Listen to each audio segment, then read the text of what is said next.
ఆ పైన వేసారండి. మళ్ళీ 3 రోజులు నిన్న పొద్దున వచ్చి మార్క్ అక్కడేసి మీరు అంతా పగల కొడతారా లేదో ఇల్లు అని అన్నారండి. అక్కడ కాలువ అంట, మళ్ళీ మా ఇంట్లో కాలువ. మీ ఇంట్లోనా? అదిగో పంచకి కాలువ అంట, పంచ కింద కాలువ అంట. తీయండి ఆ పోస్టులు తీయండి అని అన్నారండి నిన్న వచ్చేవాళ్ళు. మేము ఎట్ట తీస్తామండి ఆ పోస్టులు? మన నీరు కట్టిన ఇల్లు అండి ఇది.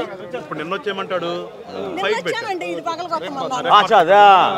ఇది లాస్ట్ టైం, ఇది ఇప్పుడు అక్కడ పెట్టాడు మళ్ళీ వచ్చి లాస్ట్ టైం. అంటే దీనికి వెనకేసారండి నిన్న. ఇది ఎదురు పోయింది. 3 రోజుల నాడు అదేసి వెళ్ళారు. ఈ రేగులు అర్థం ఉందా? అది ఏంటి, అది కొలత ఏంటి అసలు? దానికి ఏమైనా రాయాలి ఎంత ఏంటని ఉండాలి కదా. మొన్న ఇది ఫస్ట్ అది నువ్వు రెండోది ఇది 3 మళ్ళీ నిన్న తీసుకో, ఆ విజువల్ తీసుకో. అవును, వాటర్ ట్యాంక్ వచ్చిందిగా, మరి తర్వాత చూస్తారు సార్.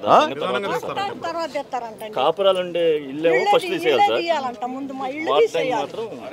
మీరు జై జనసేన అంటున్నారుగా, మీ ఇల్లు తీసేయాలి.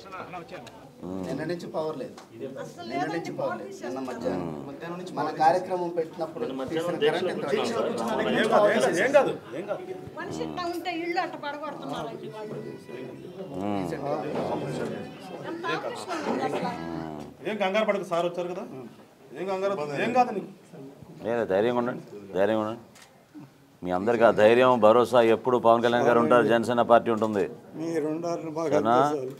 ఖచ్చితంగా ఉంటాం. ఈ 300 ఇళ్ళు నీకోసం ప్రాణాలు ఇడితే చేద్దాం. ఏం కాదు, ఏం కాదు. ధైర్యంగా ఉండండి, ధైర్యంగా ఉండండి. నీ తొందరగా కోలుకోవాలి. ఖచ్చితంగా మనం ఈ మూర్ఖమైన నిర్ణయాలు వీళ్ళందరికీ చెప్దాం. ఏం పర్లేదు, జాగ్రత్త.